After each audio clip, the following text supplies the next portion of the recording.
بسم الله الرحمن الرحيم. إذا جاء نصر الله والفتح ورأيت الناس يدخلون في دين الله أفواجا فسبح بحمد ربك واستغفره إنه كان توابا. أولا نترحم على أرواح شهدائنا جميعا، لهم الرحمة والمغفرة، عاجل الشفاء للجرحى. ثانيا نفتكر نحن لكل سوداني وسودانية كبارا وصغارا شيبا وشبابا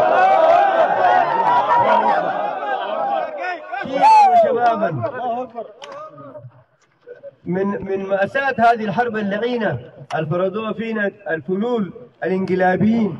نمرة 2 رسائلنا نحن لأخواننا في القوات المسلحة، بنقول لهم لو دارين الحل العاجل غيروا هذه الطقم الباقية، غيروا هذه القيادة بتاعت هيئة القيادة دي، غيروها الليلة خلال 72 ساعة ممكن نصل لاتفاق.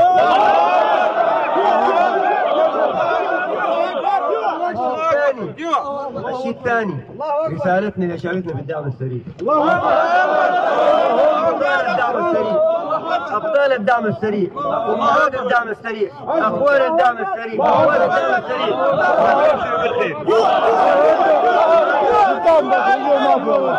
أبشروا ما قصرتوا، درستوهم درس في القتال وفنون القتال. في القتال وفنون القتال. الفضل البسيط. جاهزين؟ الله أكبر.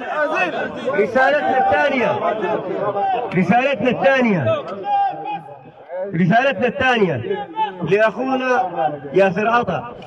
عندنا نعرف كويس الكلام ده يا أخوي ما كلام كاسات،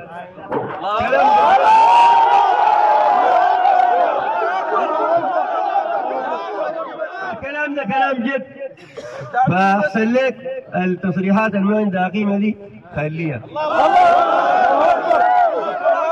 الرسالة الثانية للشعب السوداني يا اخواننا، الآن أحمد هارون طلع من السجن بترأس لجنة أمن ولاية القطارف وكسرها، بترأس لجنة أمن الولاية. طيب قدرت تقول لي ثاني أكثر من كذا في بلول وفي كذا؟ قلنا يا جماعة عشان نكون واضحين، الناس ديل الآن هم شغالين بتعليمات أحمد هارون وكرتي وأسامة عبد الله والمجموعة الطقم اللي معاهم. الله أكبر. مع الفلول لو دارين تتفاوضوا معاهم شعب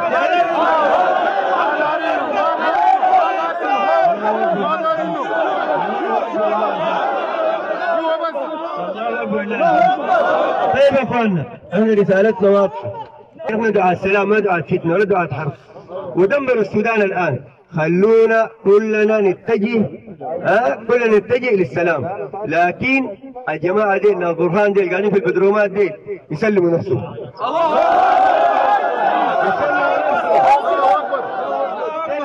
يسلموا نفسهم من الكذب والكلام اللي ما عنده قيمه والدعايات اللي بيعملوا فيها. واحد يشيل له موتر يمشي يصور، يشيل له عربيه حقت مواطن متفلت يمشي يصور. ويا جماعه الرساله الثانيه والمهمه، المتفلتين احنا بريئين منه. ما حقنا المتفلتين. احنا ما عندنا حرامي، احنا ما عندنا مجرم. الله اكبر. احنا نظيفين، احنا سليمين، احنا صادقين، احنا مخلصين، احنا ما حرامية. حرامي ما زولنا، متفلت ما زولنا. المتفلت بالنسبه لنا عدو، المتفلت بالنسبه لنا عدو. احنا الان عصا في العدو وأضف المتفلتين. وإن شاء الله مع الشعب السوداني وهنجيب الديمقراطية إن شاء الله. شكرا جزيلا.